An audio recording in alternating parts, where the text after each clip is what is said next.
죽은 다비다가 살아나다. 죽은 다비다가 살아나다 라는 제목으로 주의 말씀을 증거하겠습니다. 오늘의 주인공은 여성입니다. 이 여성의 이름은 다비다입니다. 다비다는 히브리식 이름이며 헬라어로는 도르가라고 합니다. 도르가라는 말은 영양, 아름다운 눈을 가진 영양이라는 뜻입니다. 아마도 그녀는 마음뿐만 아니라 얼굴도 예쁜 사람이었던 것 같습니다. 그녀가 사는 곳은 욥바라는 곳이었습니다. 참고로 욥바는 요나가 다시스로 가기 위해 배를 탔던 곳입니다. 다비다의 특징은 두 가지인데, 첫째는 여제자였다는 것이고, 둘째는 선행과 구제를 심히 많이 했다는 것입니다. 여제자라는 말은 신약 성경에서 오직 이곳에만 나오는 단어로서 그녀가 얼마나 신실한 그리스도인이었는지를 보여줍니다. 재산이 부유했던 것으로 여겨지는 다비다는 신실한 그리스도인이면서 동시에 선행과 구제를 많이 한 사람이었던 것입니다. 과연 제자라는 것과 선행을 많이 한다는 것은 어떤 관계일까요? 안타깝게도 다비다는 오늘 본문에 따르면 병들어 죽습니다. 아마도 나이가 많아 몸약한 상태에서 큰 병이 들었던 것 같습니다. 그녀의 죽음에 대해서 많은 사람들은 안타까워했습니다. 정말 소중한 그녀가 다시 살아나기만을 거기에 모인 사람들은 간절히 고대했습니다. 그래서 초청한 사람이 바로 베드로입니다. 베드로가 이곳에 온 이유는 장례식을 치르기 위해서가 아니었습니다. 사람들은 베드로의 기도를 통해 다비다가 다시 살아날 것을 믿고 베드로를 그곳에 초청했던 것입니다. 실제로 베드로의 기도를 통하여 그녀가 살아나는 놀라운 기적이 일어납니다. 이 사건으로 말미암아 다시 한번 성도들은 큰 위로를 받고 교회는 더욱 부흥하게 됩니다. 이와 같이 죽은 다비다가 다시 살아난 본문의 내용을 통하여 우리는 어떤 메시지를 얻을 수 있을까요? 첫 번째, 다비다는 매우 믿음이 신실한 사람이면서 동시에 주변의 어려운 사람들을 많이 도와주는 사람이었다는 것입니다. 특히 과부들을 많이 사랑했다는 것입니다. 왜 그랬을까요? 당시의 과부는 교회 안에서 가장 가난한 사람들이었습니다. 그런데 다비다는 그런 과부들의 든든한 후원자가 된 것입니다. 아마도 그녀가 이렇게 어려운 사람들을 섬긴 이유는 하나님의 사랑이 선행을 실천하는 데 의미가 있음을 그녀가 알았기 때문입니다.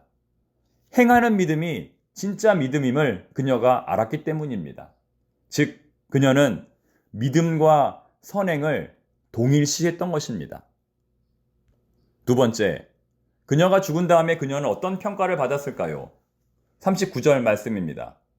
베드로가 일어나 그들과 함께 가서 이르매 그들이 데리고 다락방에 올라가니 모든 과부가 베드로 곁에 서서 울며 도르가가 그들과 함께 있을 때에 지은 속옷과 겉옷을 다 내보이거늘. 그곳에 많은 과부가 아니라 모든 과부가 모였다는 것은, 한 사람도 빼놓지 않고 모였다는 것은 그녀가 얼마나 존중받는 사람이었는지를 알려줍니다. 사람이라면 누구나 호불호가 있을 수 있습니다. 사람이라면 누구나 좋아하는 사람도 있지만 싫어하는 사람도 있습니다. 그러나 이 다비다만큼은 누구에게나 존중받는 사람이었다는 것입니다. 그 어느 누구도 다비다에 대해서만큼은 불편한 마음을 가지지 않았다는 것입니다. 어떻게 그럴 수 있었을까요? 뿐만 아니라 그곳에 모인 사람들은 모두 함께 서서 울고 있었습니다. 이것은 사람들이 그녀를 진심으로 그리워하고 있음을 말하는 것입니다. 이것은 사람들이 그녀를 진심으로 사랑하고 있음을 말하는 것입니다. 보통은 그 사람이 살아있을 때는 잘하지만 죽으면 언제 그랬냐는 듯이 잊어버리기 마련입니다.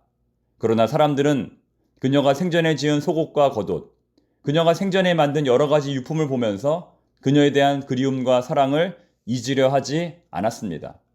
결정적으로 그들이 베드로를 이곳에 데려온 이유는 진심으로 다비다가 살아나기를 원했기 때문입니다. 세 번째, 그러므로 죽은 사람에 대한 평가는 아마도 다음의 세 가지 중에 하나일 것입니다. 첫째, 이 사람은 꼭 필요한 사람이었다. 이 사람은 정말 이 세상에 없으면 안 되는 사람이었다. 둘째, 이 사람은 있으나 마나한 사람이었다. 다른 사람에게 큰 피해도 끼치지 않았지만 큰 도움도 주지 못했다. 세 번째, 이 사람은 태어나지 말았어야 하는 사람이었다. 너무나 많은 사람들에게 고통을 주고 괴로움을 주었다. 이러한 죽음 후의 평가, 장례식장에서 내려질 평가를 생각할 때 우리의 마음이 숙연해집니다. 자연스럽게 회개하게 됩니다. 교만하고 이기적으로 살았던 삶에 대해서 반성하게 됩니다. 과연 나의 장례식장은 초라할 것인가? 아니면 풍성할 것인가?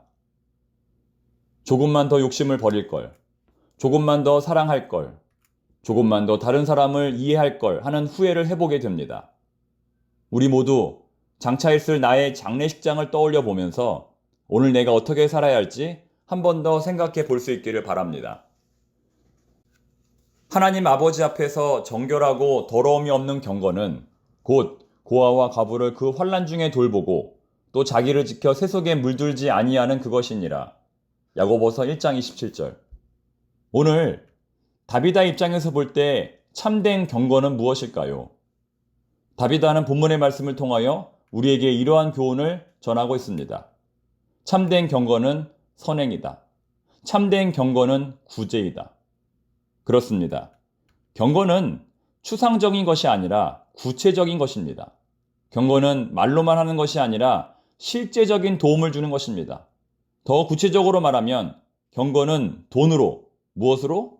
돈으로 어려운 이웃을 돕는 것입니다. 그러므로 우리는 다음과 같은 실질적인 질문에 답을 해보아야 합니다. 물질적으로 나는 과거에 누구를 도와주었는가? 물질적으로 나는 현재 누구를 도와주고 있는가?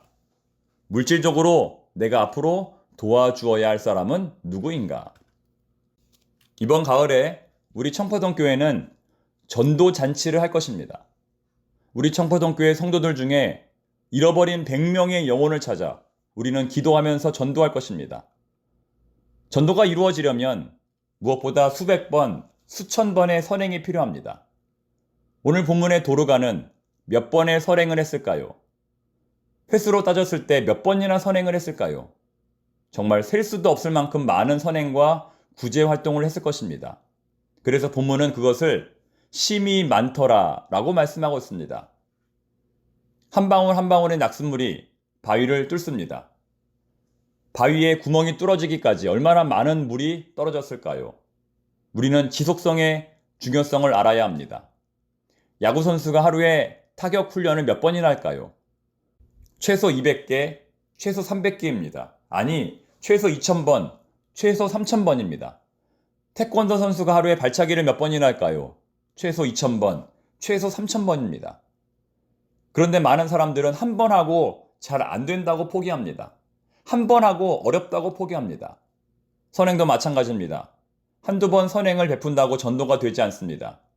세지 말고 하나님의 사랑으로 선행을 베풀다 보면 어느 날 전도가 되어지는 것입니다. 그 많은 선행들이 쌓이고 쌓여서 하나님의 역사가 이루어지는 것입니다. 여러분, 오늘부터 다시 선행을 베푸십시오. 오늘부터 다시 신절을 베푸십시오. 오늘부터 다시 인사를 시작하십시오. 단 세지 말고 기회가 될 때마다 하십시오. 돌아오는 11월 추수감사절에 많은 열매가 맺힐 수 있도록 지금부터 시작하십시오. 전도하면 전도됩니다. 기도하겠습니다. 하나님 아버지, 참된 경건은 선행임을, 참된 경건은 구제임을 다시 한번 깨닫습니다. 말로만 어려운 사람들을 돕는 것이 아니라 내 주머니의 돈으로 진짜 어려운 사람들을 도울 수 있는 참된 믿음을 가진 우리 청파동의 모든 성도들이 되게 하여 주시옵소서. 올해 11월 추수감사 주일에는 잃어버린 청파동의 100명의 영혼을 주님 전으로 초청하기 원합니다. 이를 위해서 지금부터 기도하고 지금부터 선행을 시작하게 하옵소서. 예수님의 이름으로 기도드립니다. 아멘.